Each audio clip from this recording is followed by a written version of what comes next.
What's up, everybody? Welcome back to another episode of Live here on Keystroke Medium. I am Josh Hayes here with Scott Moon and Peter Nealen. We're going to have a great conversation today. Peter is a prolific writer, and I was just scrolling through his Amazon account before we hit live here. A metric crap ton of military thrillers with a side of sci-fi and now modern military fantasy. Do you call it military fantasy, or how do you call it? What do you call that genre? Ice and Monsters. Nick's calling it the Wargate genre, but there you go. Military fantasy probably is a fairly good descriptor. Very accurate term. Wargate is really something in and of itself, and I want to talk about that here after a bit, because I think it's a really cool concept that they're doing. Of course, Walt and his Coffee and Concepts is part of the show, and he's editor-in-chief of Wargate Books, and also a really one hell of a model American. So we're going to be talking about a little bit of new stuff coming out of Wargate Press, and that's going to be fun. Let's see. Trucker Charlie D had the first comment. He was first. I verified this 3 times. I double checked it because your prior record of totally unfair and arbitrary decision making in that regard. Yes. And so hello, Trucker Charlie D. He gets the Keystroke Medium Golf Club appreciation. Thank you. Rick is second. Tom is here. Hello, welcome. Scott, wait a minute. Scott's here on time. Scott is here on time. That's very interesting. I'm gonna write that down because he's never here on time. Keith is here. Hello, welcome. Let's see. Carolyn Nealen is here. Welcome. I don't think I missed anybody else. There's a whole bunch of scrolling, and I'm losing my put. Well, there. Speak of the devil. Look at that. Yep. Speak of the devil. Indigo Dragon is here. Yep. Tom. Welcome. Josh can only wear that hat for the first half of the show, then it'll fall off. That's so brutal. Ban him. Yeah. That's it.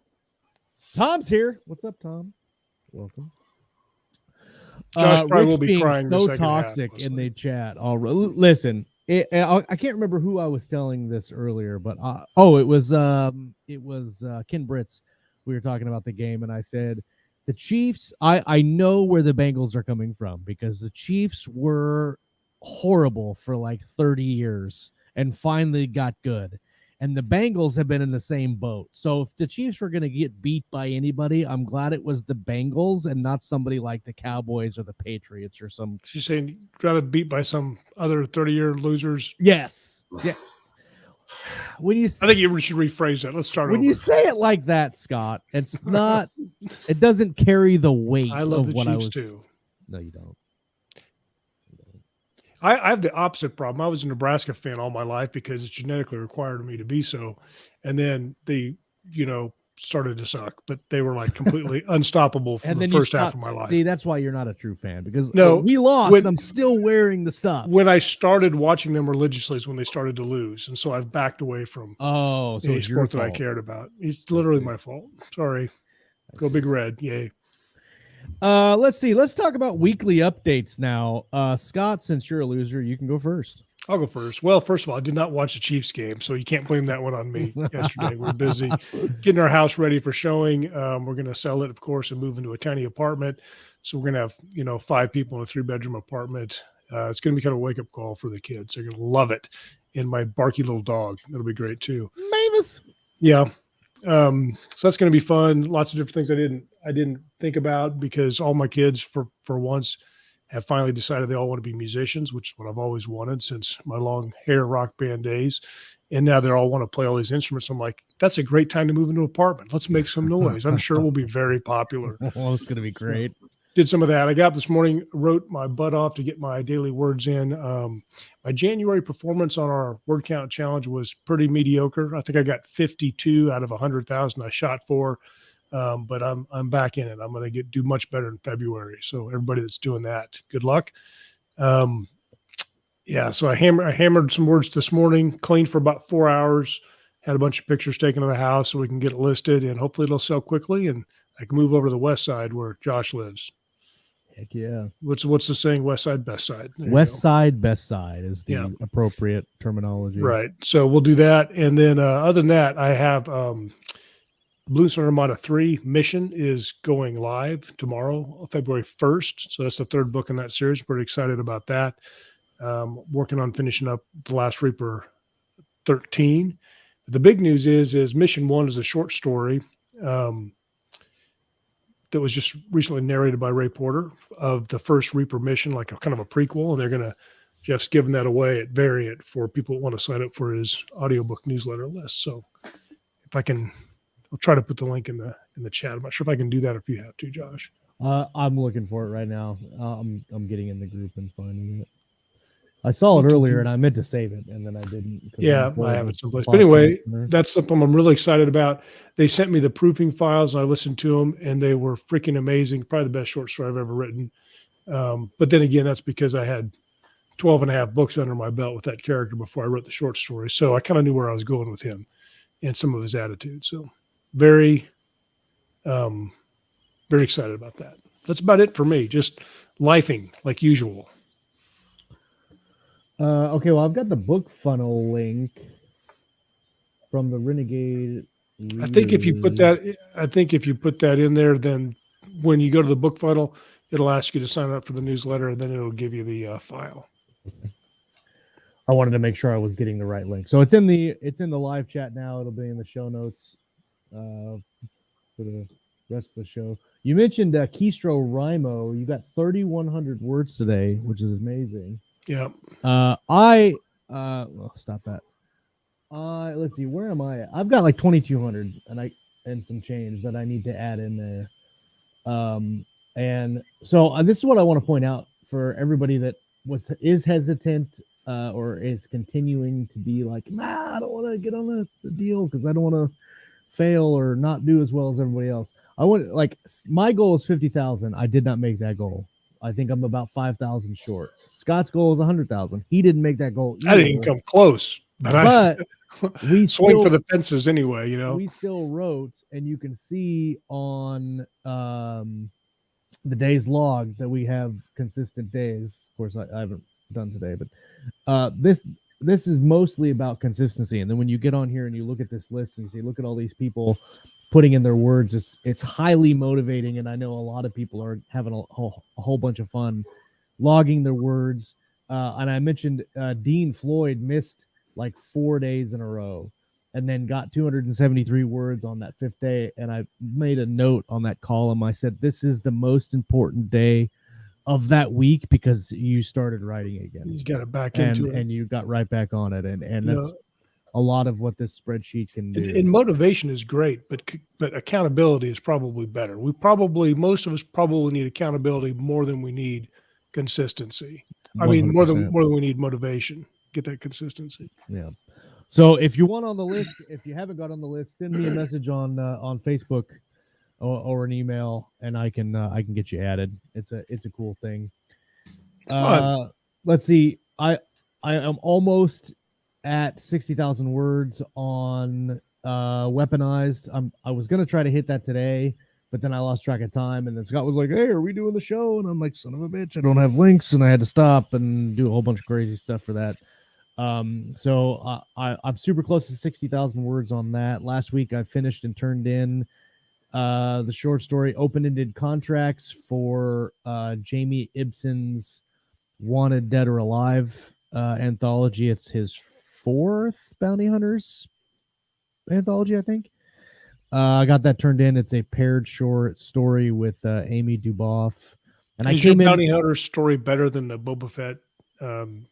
I don't know because I stopped watching it. Everybody says now I've seen a whole like 3 or 4 days worth of episode 5 was the greatest episode in the history, blah blah blah blah blah.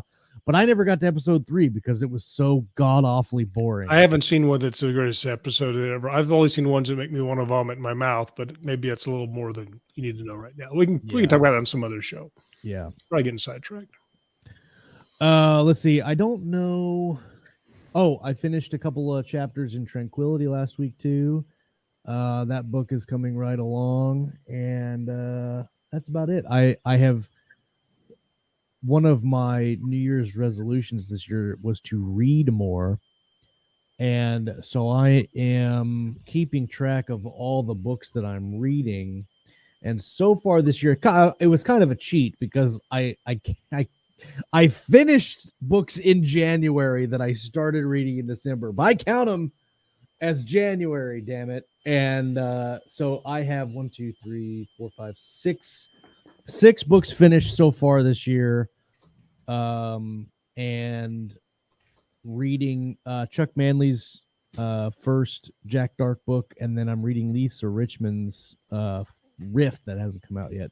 And then next up on the roster will be Jeff Haskell's military sci-fi that's not out yet. But this Wargate book, Ice and Monsters, is going on my list because I love Mark Boyette's narration, and I'm a huge audio junkie. And usually my Kindle reading is much different than my audio narration. So that's going on the list. But before we talk about the book, let's talk about the author. Peter, do you want to give a little update about what you've been up to this week before we start that conversation? I finished up editing on the 8th Maelstrom Rising book, Power Vacuum. So that's edited, formatted, in the can, ready to go. After that, in the aftermath of that, I've already started planning and researching and working on the 9th book in that series, Option Zulu, as well as also doing some work in the background on book 4 of The Lost, the Wargate series. The first 3 books are already written and in the can, so yeah, on to the next one. You're doing multiple projects at once? To a certain extent, especially since I'm kind of in the outlining phase right now. Once I settle down to something, I'm usually just driving forward on that until that one's done, and then. Yeah, I can see that. That's a good method to do that. But sometimes you just kind of have a little bit more creativity left in your tank at the end of the day, and you got work on getting set up for the next project. I like it. Something pops into your head just before bed. I got to get that down before I lose it. Oh, absolutely. But of all the time that you sit in front of the computer working, and like several hours worth of your brain just dumping and not having anything, and you just feel like the dumbest person alive sitting in front of your keyboard, and you're like, whatever, I'm done. And then literally like 5 hours later when you're laying in bed, you're like, oh, that's genius. And you have to run off and do it. Yeah. Sorry guys if my sound of my microphone is being squirrely this week. I'm not exactly sure. I rearranged some of my desk and I rearranged some of my hardware, so something might have got tweaked in the process. So if my you moved the flux capacitor too close to your mic, I'm pretty sure. Man, it does not like that. The Handwavium is out of control. Well, Pete, let's talk about you for a little while. You've been doing this for quite a while. I think I saw 2017, 2015, 2013 for Hunting in the Shadows. So it goes back quite a ways. What got you interested in writing fiction? And I mean, you've been doing a lot of modern military thrillers. I'll say it. And now kind of making a transition, as it were, into mil sci-fi and now military fantasy. So let's talk a little bit about where all that started. Yeah, how'd you get started? Well, I actually kind of got started in high school. Wanted to be a science fiction writer. I tinkered for a long time. somewhere. I've still got some of those old drafts, none of which will ever see the light of day. Some of it came from, I was reading what I could find at the library, read some of I was a big Wing Commander fan. So there was there were some Wing Commander with the serial numbers filed off stories that I tinkered with. And over time, I started developing this big sweeping space opera sort of story. But of course, went to college, then the war started, joined the Marine Corps. That kind of tends to sidetrack any kind of an author career. Yeah. Then about the time I was getting out, figured let's see if we can make this work. And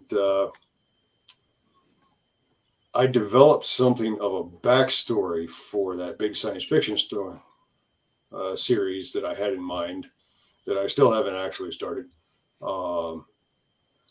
But some of that backstory was about all the chaos of the 21st century, and thought, well, I've got 8 years as a recon Marine now. I could probably write a pretty maybe halfway as decent military thriller based in that backstory, just to kind of get started. Yeah. It's like you got some experience and some creds in that particular area. And that kicked off the American Praetorian series with Task Force Desperate, which I actually started writing while I was still on active duty, and finished it up and published it in 2012. And that kind of steered me onto the military thriller path, the action writer path. And some people have accused me of having a crystal ball because I read history and I look at current events and I extrapolate, and then current events keep trying to imitate me. And it's kind of stop. No, this was not a suggestion. So it's your fault, is what you're saying. But should get you to write about more rainbows and unicorns and shit, and then see, I brought that up with a friend who's also a fan who's currently deployed, and he said, could you please stop with your prophesying while I'm in hard places, Stan? And I like that. I said, well, maybe I should just start to write like nauseatingly optimistic Pollyannish type stuff. Oh yeah. And I just got back, please don't. So your modern military stuff, obviously, it pulls a lot from your experience in the military and in the Marines. What I always find interesting about veterans that write military stuff is they get a lot of stuff right, but it's like everybody that complains about like police procedurals on TV, where they're like, that's not right, you wouldn't get DNA back in 24 hours. Well, as a veteran, you know that there are stuff in the military that just would not work in books. It just, like, hurry up and you're waiting on the tarmac for 18 hours and supplies kicking back a dirty rifle or whatever it is. Oh, yeah. What are the things that your readers find most authentic about your books in your experience? Well, part of why I've taken the approach that I have is precisely related to that, between the bureaucratic,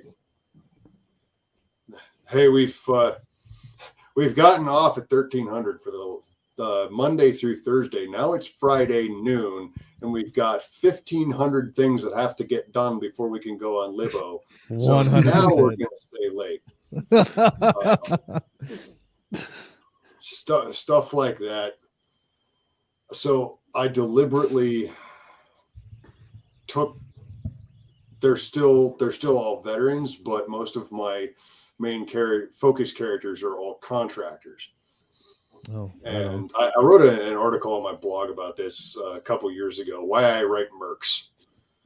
And it gives me some flexibility with making a more fast-paced action story with less of the BS dragging you down and keeping you from putting warheads on foreheads.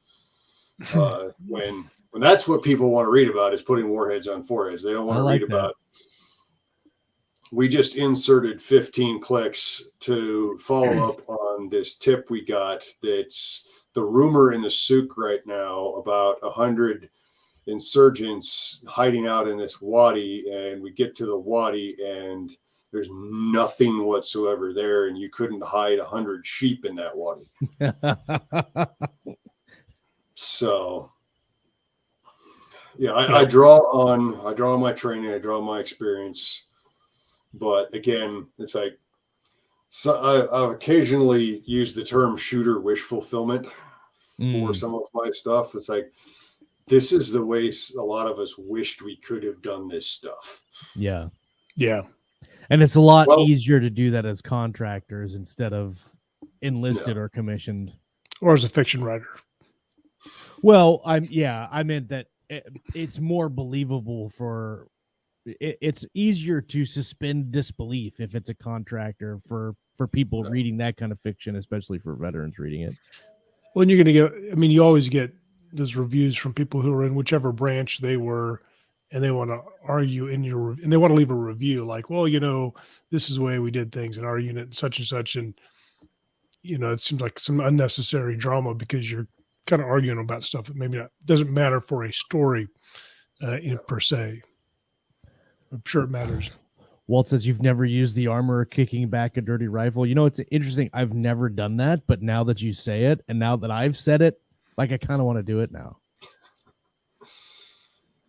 And everybody's funny because you said wadi in your little anecdote here, and I was reading Walt's Hunter's Moon book, and they used wadi like through the narrative and I'd never heard the term wadi. I never got deployed, so I didn't know what it was. And so the whole time I'm like, what is it? Like for 2 chapters, I just yelled at the narration, tell me what it is. And then finally I was like, whatever, I'm going to Google it. And I Googled it and I'm like, oh, okay. So it's interesting. Didn't they use that in American Sniper and some of those books? Probably, but I missed it. I mean, if they did, I missed it. It seemed familiar. It's in Lawrence of Arabia. Yeah. Oh, there you go. It's been around a long time. Yeah. There we go. It's dirty rifle of valor. It's an Arab word for canyon or riverbed. Yeah. So let's talk about your writing process. I mean, you're obviously prolific. What's your daily schedule like? What do you aim to write in any given day? I usually try to aim, depending on the project, I try to aim for around 5,000 a day. That's part of why I've become such a stickler for outlining. I usually end up going off the outline because I'll have such and such a fight put down as a 1 paragraph for this chapter, and then it blows up and spreads across 2 chapters and 6,000 words. Right. But it's not, some days I make it like working on Power Vacuum, and I know Rick is going to be in the comments making jokes about Hoovers and Dysons now, but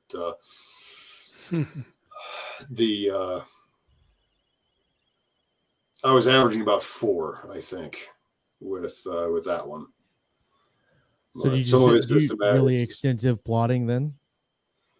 Yeah, I've been doing that since I got about halfway through Alone and Unafraid, which was the 3rd America Praetorians novel.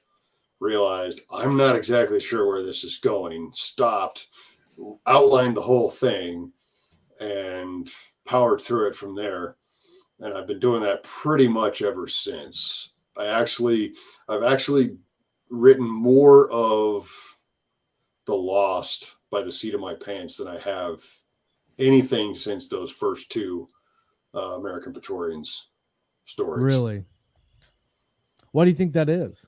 That's gonna be my question. You stole my question. Aha. I think some of it is just because I'm feeling out the world a bit more with the Lost. Now I'm outlining book 4 in a little more detail right now, but some of it was just like I've been, until last year I was contracting too, so I've spent about half of the last 8 years overseas. So if I wasn't on task, then my time was pretty much my own. So I did a lot of work on my off time there. And sometimes that meant sitting in the team room with a notebook, scribbling notes in between answering radio calls. But yeah, sometimes I'd get the gist of things worked out and just start going on this. Might have to stop and go poking around for some inspiration as to what creepy crawly was going to come out of the dark this time. But, well, you mentioned you're writing the 4th book now, and so you've stacked 3 books and are doing a release now that all 3 are done. And obviously you were working on book 4 before book 1 came out. How has that affected your process as a storyteller? Because I know there are several times where I get to like a 2nd or 3rd book in the series and it's already been published, and I'm like, man, it would have been great to go back and add in or take out or change. Has that happened a lot in this process, or have you had it pretty much straightforward? Not really. The way my brain works, it seems to be once the story is there, that's what I have to deal with, and so that's what I roll with. Yeah. Sometimes, particularly in some of the longer running series, I've got okay, who got schwacked in the last one? Yes. But I hate writing a scene and realizing that person's been dead for like 2 books. Like, right. shit, damn it. Kid had a question. Do you follow any story structure systems? Kit asks. not really, no. Unless you call my process a system, which I wouldn't necessarily. The most I could say I've got for a system would be start with a bang. Start with a bang. You can slow down a little bit after that. I do have something of a formula for Black Hearts that I kind of stole from some of the old 80s action adventure series. Whereas I've got action chapter to begin with that sets up the bad guys and the job, and then we slow down for the next few chapters as I'm reintroducing each of the mercs as the call goes out and they start to assemble to do the job. Then we roll into things. But other than that, I look at the situation I'm painting and I develop it from there. So on the story side, the Brannigan's Blackhearts is you mentioned more kind of a contractor thriller, and then Ice and Monsters is a military fantasy, but they are military soldiers or Marines. Does that change how you approach the character development at all? A little bit. I mean, Recon Marines are kind of a bit of a separate breed from the rest of the Marine Corps. We don't really like Big Marine Corps, and Big Marine Corps didn't really like us. So some of it being, since like Forgotten Ruin, they took a Ranger company and threw them into this world. I started with a recon platoon, which is actually smaller than a regular grunt platoon.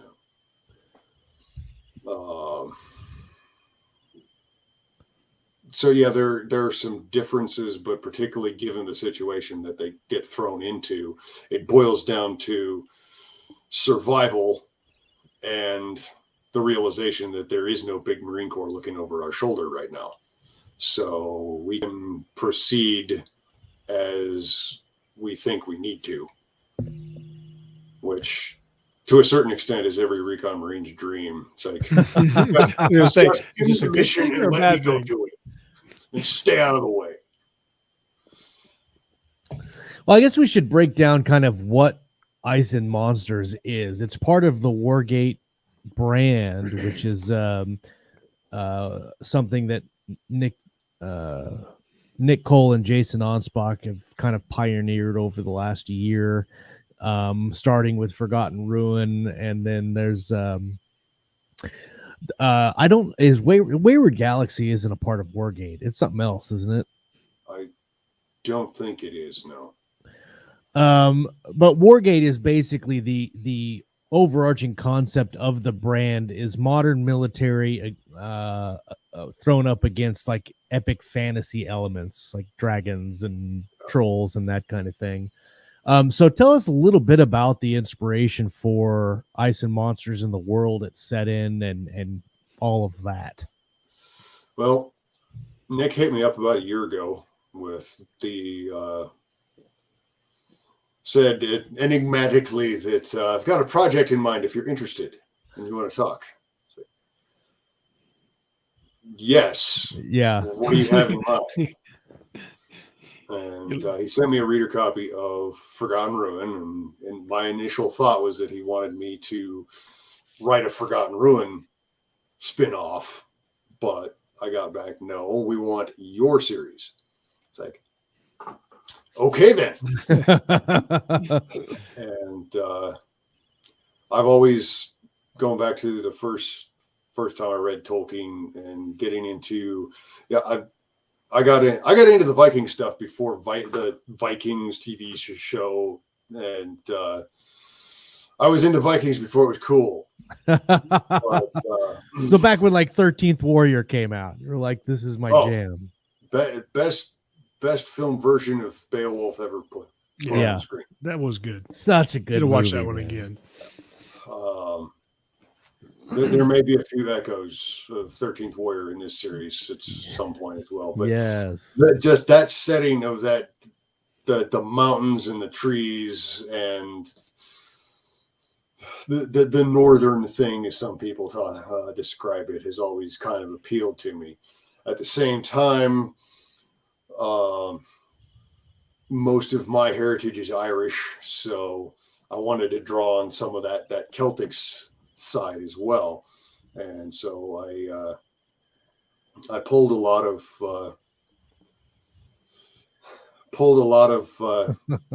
Irish mythology into where I was going with this. And of course, I had to throw some of my own spin on it, because while I may have been trying to write science fiction back in college, I really got my start as a storyteller, telling stories to other people around scout campfires,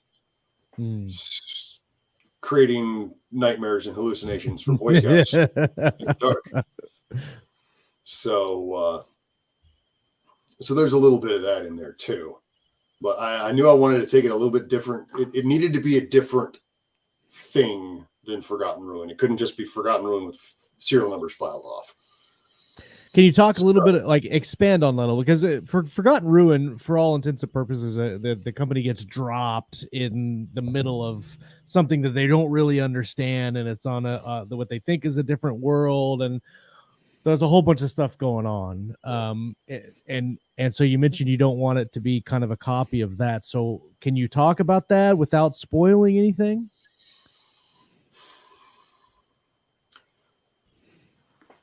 Well, I knew I wanted Forgotten Ruin is certain elements of Forgotten Ruin are more sort of technological and science fictional than like they've got this kind of technological time travel jump. They've got the forge. They've got all this sort of stuff going on. I wanted this to be more mysterious and more evocative of myth and legend. So I made the passage from our world to this other world that even in book 3, they're still not entirely sure where or when they are. But they're doing an amphib insert in Zodiacs off of the Marine Expeditionary Unit, doing a joint exercise in Norway. And somehow there's a fog bank comes up on the ocean in July. It's the North Sea. It shouldn't be that weird, right? But when they come out of the fog bank, they're not where they used to be. Huh. And there are sea trolls coming up out of the water trying to eat them. So it very quickly turns into a combat survival situation. And I just kind of took it from there and drew them into a power struggle going on in this world that has far-reaching implications. Let's put it that way. Interesting.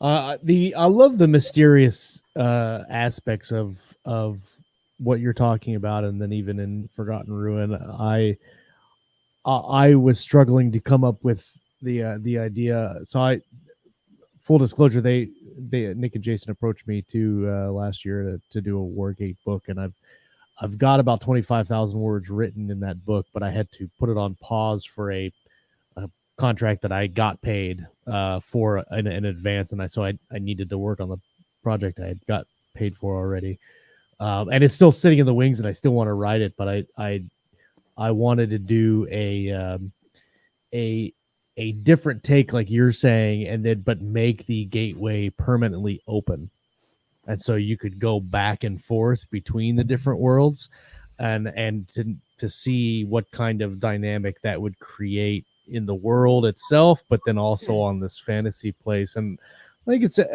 I really enjoyed the concept and kind of coming up with the world building, because it's, doing mill sci-fi is its own thing, and doing fantasy is its own thing, and even modern military thrillers are its own thing. But when you can combine the fantastical elements, like you're saying, like Lord of the Rings or something like that, and then throw in stuff that everybody already knows about. And I know, military fantasy is not a new thing, but I love you're constricted by these elements over here, but then over here you can really do whatever you want and take the story in really any direction you want. I find that extremely intriguing.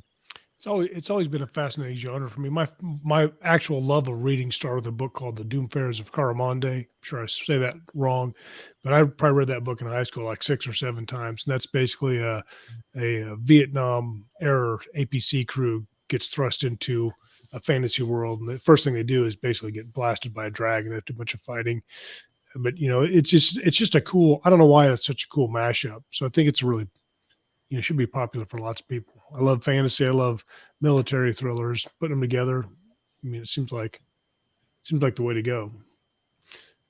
I pulled up Ice and Monsters here on audiobook. Looks like it's 11 and a half hours, so it's a fairly long book. Yeah, and there is a little round table that Jason and I did at the end too. So. Oh, that's cool. Oh, very cool. Everybody watching this show will probably want to check that out.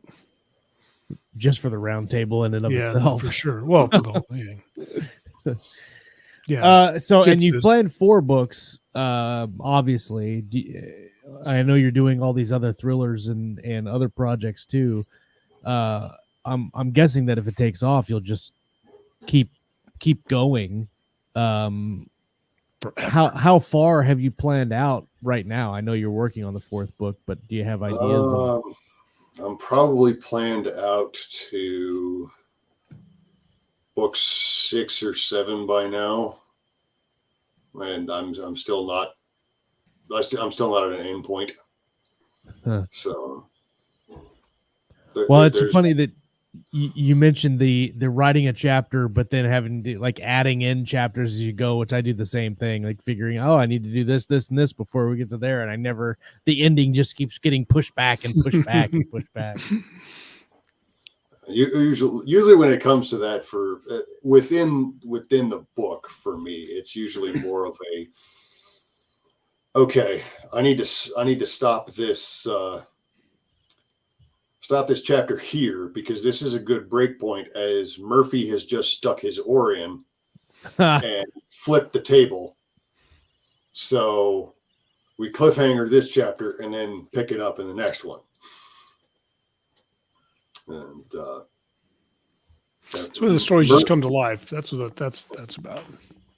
Murphy is a very active participant in most of my stories. That guy.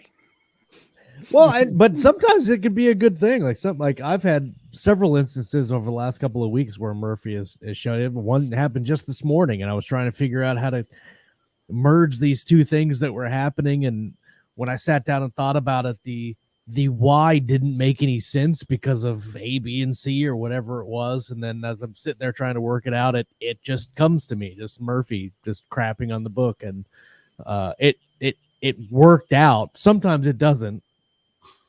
Sometimes I'm screwed, and then I'm like, I have no idea what to do now. Sometimes the best thing to do is just flip the table and deal with it.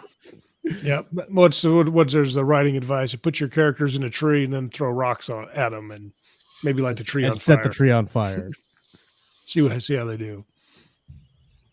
So what are you reading now for inspiration? Do you read a lot of in the genre you're writing in, or do you try to stay away from that? As I know you mentioned the real world events kind of creeping in on your writing. Yeah, right now I'm predominantly reading a book on the Chinese invasion threat of Taiwan for the next Maelstrom book, but I do read some in the genre. I like a lot of the older stuff. I mean, Tolkien, obviously, but Dunsany, Howard, some of Paul Anderson stuff. I'm rereading Three Hearts and Three Lions right now.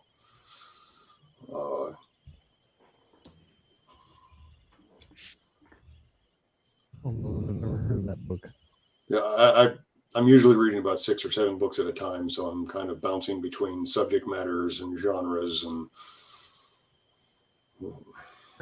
I do that, but I bounce. I listen to like different books on audio, and then I have different books on Kindle, and then I've got like 2 right now that I've printed out and I'm reading, like as actual, like on paper, but it's not the same thing as reading a book, like, but it's close. I'm a big proponent of physical books myself. Some of that comes from my many years in an infantry specialty and not trusting anything that runs on batteries. Yeah. Yeah. Wonder why. Oh no, there's like, it's crazy how simple it is to just plug my Kindle in and let it charge, and the thing lasts, like, the charge is, I don't know, like 5, 6, 7 weeks or something. It's ridiculously long. But then inevitably I'll be laying in bed and the low battery thing will come on. Please plug in. I'm like, you've got to be kidding me. But I've been making the switch away from kind of a digital reader, and even on my iPad, and moving away from that because I spend so much time looking at the screen as it is, like writing and gaming and streaming and all that other stuff. I just want to give my eyes a break occasionally. I've been doing more, pen to paper type stuff too, for planning and sketching things out. So I know, Josh, you do that a lot. You have some elaborate story journals. I do, and then I want to start. Steve Bowyer.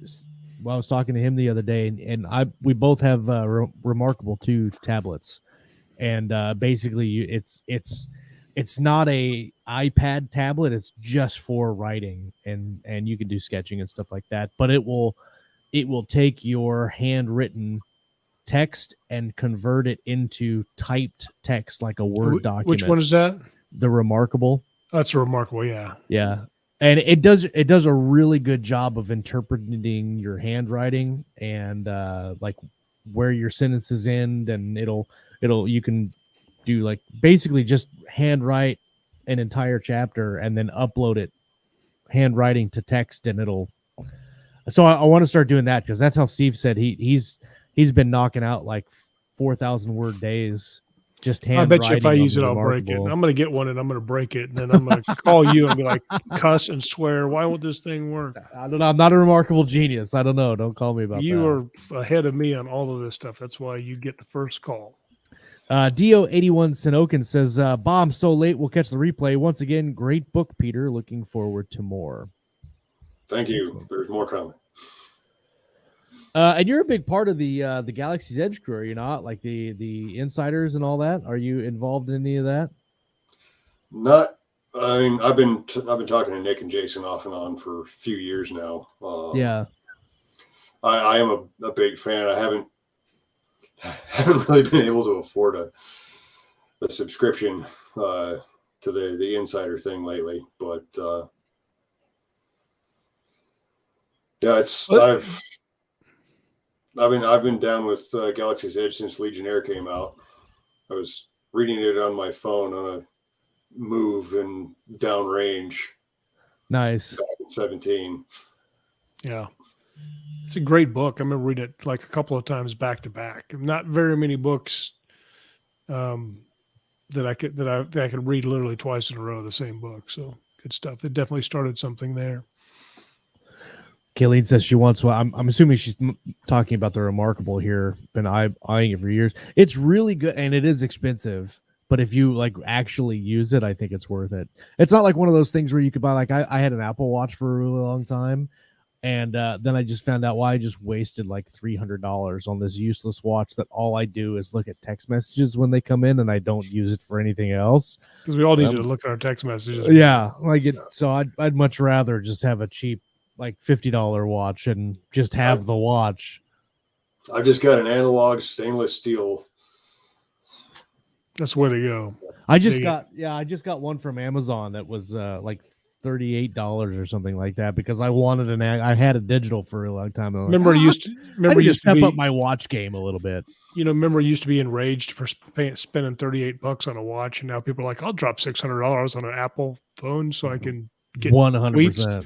Yeah. Whatever. I've known some dudes who've dropped a lot more coin than that on a watch, a timepiece. Yeah, there you go. Yeah, all proper and everything. Yeah. So when you're so like yourself, maybe people who are deployed to various places, do they prefer like paper books over Kindles and things like that? I mean, you always see that's kind of a stereotype when you're reading a book, out there.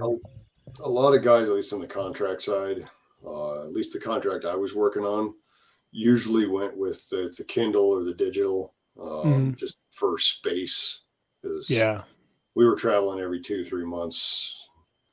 I'd carry an extra 30-pound bag of books with me, but some dudes don't like to do that. So you're just a glutton for punishment. This 30 pounds will be easy to carry for fucking 4 months.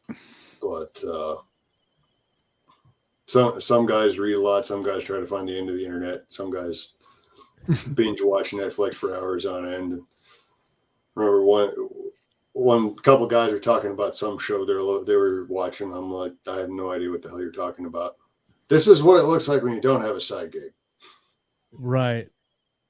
Yeah. Well, it's interesting. We were in church yesterday, and the pastor was breaking down the week in hours, and there are 168 hours in a week, and that immediately triggered but most work weeks are 40. And then I started doing the math. Well, then he started breaking it down for me ahead of time, like before I could even, because he had already figured it out. And you sleep for like a third of that, right? He came prepared. Weird. And so I think it worked out to be like you sleep for a third, and then you have your 40-hour work week, and then they're like, there's like 56 or 57 hours left to do everything else, like whatever, grocery shopping or whatever. And I'm like, that is a lot of time if you actually utilize it properly to get a lot of crap done. Unless you watch 3 hours of TV every night or play video games or play golf. Golf's another big time suck. Yeah.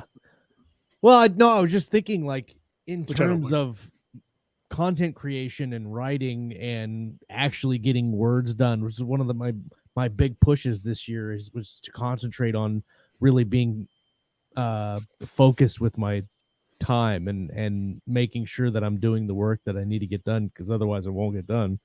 But looking at that time and going, man, I could really, really use the hours in the week to my advantage and just smash out a lot more than I have been. There should be enough time for us to make pretty significant progress with our goals, even if we're living a pretty full life. But it's weird little time sucks, like checking the messages on your social media. You add up all the time. Does your phone send you the message? You spent 19 hours this week on your phone. I'm like, holy shit. 19 hours. Yeah. I wish I have things I could have done during those 19 hours. Well, one of the things this is something I actually do use my phone for. I've got a Gym Boss interval timer, and I've got one of the timers I've got programmed into it is writing blocks, and it's 15 minutes on, 5 minutes off. That's the way to go. And I have been able to get 5,000 words in about 2.5 hours doing that if I'm really rolling. Wow. That's really interesting. And I like that. You're the second person I've heard talk about a little bit shorter intervals, like 15 minutes.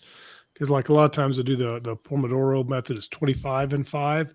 But really, the intervals, whatever works for you. Like, so if you're a writer who likes to write for an hour straight, do that. If you like 15 in a break, then that's good too. I tried 20 and 5 a few years ago and just found that the 15-5 seemed to work better. And again, sometimes it depends on what I'm working on. Mm-hmm. Like Black Hearts is I've got Black Hearts dialed in to where I can do 5,000 a day fairly easily doing a Black Hearts novel. Now, I still haven't gotten quite as fast as I was going on the very first one, Fury in the Gulf. I wrote that in 3 weeks. Oh, wow. There's something about certain type of motivation to get your fire lit under, you can really crank it out. I was also downrange and in a site where we didn't have a whole lot to do. So that helped too. Kind of a captive writer. Yeah. You literally can do nothing but write. Writing PT. Yeah. Take your pick. This book's done. Okay, fine. We'll run. Well, it's interesting because if it took you, so I know a lot of people, they don't necessarily look down on the fast writing, but it's you write that fast, but then you've got a lot of post writing work to do. What was it like for that first project where you wrote the book in 3 weeks? Was there a lot of rewriting, a lot of editing that you had to go back to fix certain things, or did it come out pretty clean the first time around? Granted, this was 2017, so as I recall, it actually came out fairly clean. Because again, I outlined it, and then so if you count outlining, it probably took more like 4. Because I outlined it, and then had the outline in front of me and just went to work. So I already knew where the story was going. I knew what was coming next. And that's kind of the benefit of outlining and coming up with having the story already constructed, essentially, at least it's bare bones, and then filling it out from there. You can go a lot faster if you already know where you're going. Yeah, true. Very true. I honestly believe that most people would write faster than maybe they do now if they knew how to get out of their own way and weren't worried about what people were going to think and had a little bit of confidence in themselves. I don't think writing is supposed to take that much longer. It's not supposed to take that long, but we're told you have to agonize over it. And so we do. but you really don't have to be. I really think that, and that's why sometimes you get something that really works, is because it's a concept or a story that you're in touch with. You're not as afraid about it, and it just comes easier. But I think we make a lot of our own obstacles in writing, and that's why I think writing fast sometimes is writing better, because you're clear about it. You're not other places. I think a lot of these people, you've got to agonize over it, and if it takes less than a year, you're going too fast. I would like to introduce you to Walter Gibson, otherwise known as Maxwell Grant.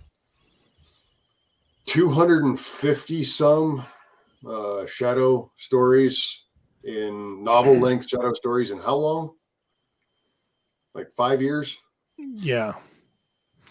Dude, you see what can be done. And most, back in the day, like Michael Moorcock, all those guys, back when you wrote science fiction novels that were published in magazines, you had to write fast or you didn't eat.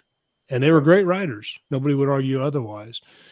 So I just don't understand. And plus, like, if you actually worked 8 hours a day at writing, you'd probably get a shit ton of books written. But most people, they sit around and look at their social media, they get distracted, they, different things. But think about how much you would write if you literally spent 40 hours of actual writing a week. We'd be writing books out the wazoo. Yeah. Again, in my opinion, because I have lots of opinions about that thing. So if you were to go back and keeping in the mind frame of 2022 authors, what would be your biggest tip or biggest word of advice to you as a beginning author, or any author wanting to be productive or write good stories in today's landscape of fiction? What would it be? Outline. Use the timer. Use the time management to write faster. Covers are key, because people really do judge books by their covers. And descriptions, because I had to redo all of that a couple years ago, and fortunately James Rassone gave me some good pointers, put me in contact with some good people to get that reset. You're talking about book descriptions, like the copy? Yeah. What do you focus on for that? There's kind of a template that I learned from Brian Meeks, that sort of one of the thing that I had to get over was, you're not trying to summarize the book. You're trying to hook the reader. We tend to want to try and tell a little bit too much. It's like, that's not the purpose. This isn't an argument. This is a hook.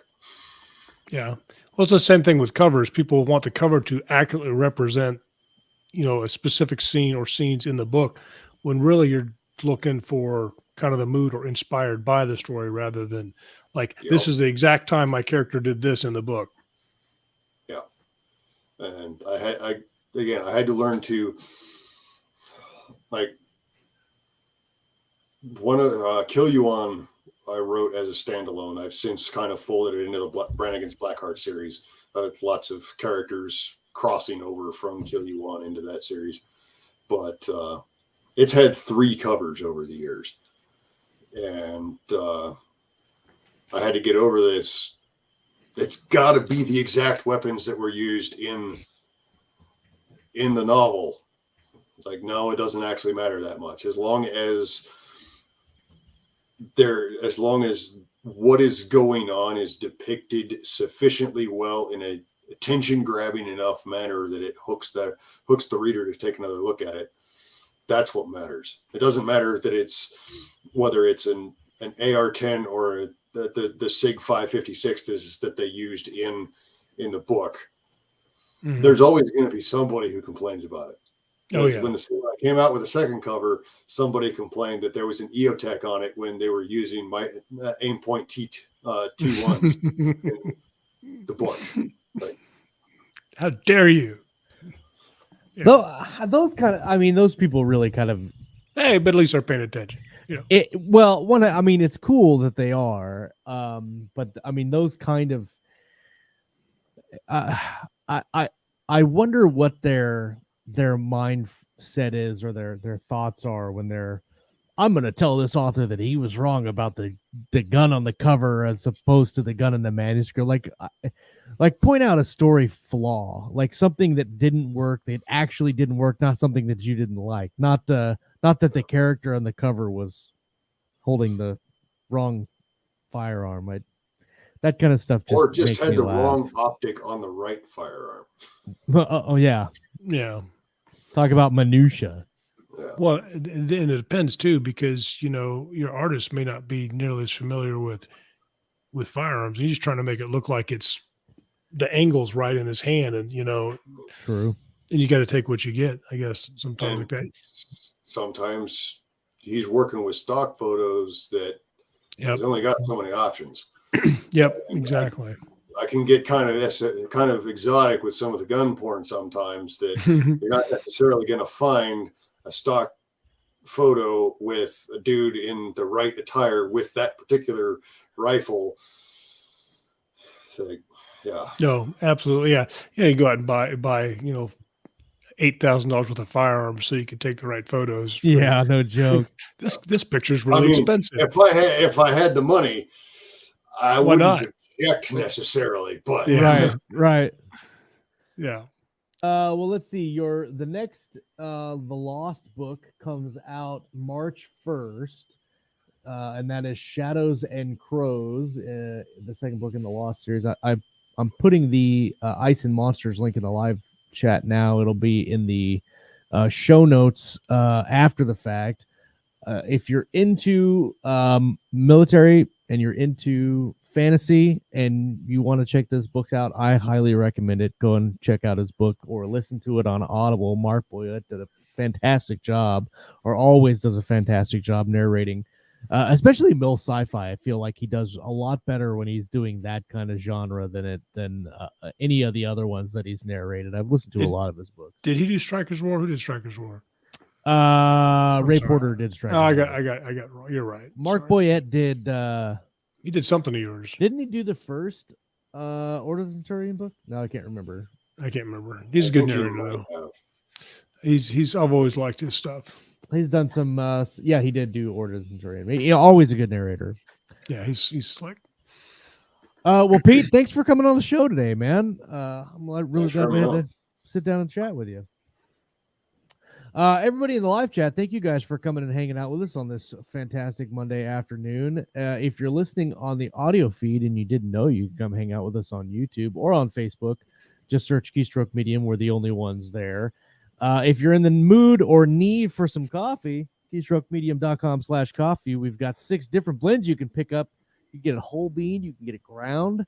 Walt will personally deliver it to your house, I hear, if you pay him enough money. I hear. I don't know that that's true, but that's what I hear. That's the word on the internet. Yeah. At the end of the internet, if you happen to get that far. If you happen to get to the end of the internet, Walt brings you a bag standing there with a bag of Keystroke Medium coffee.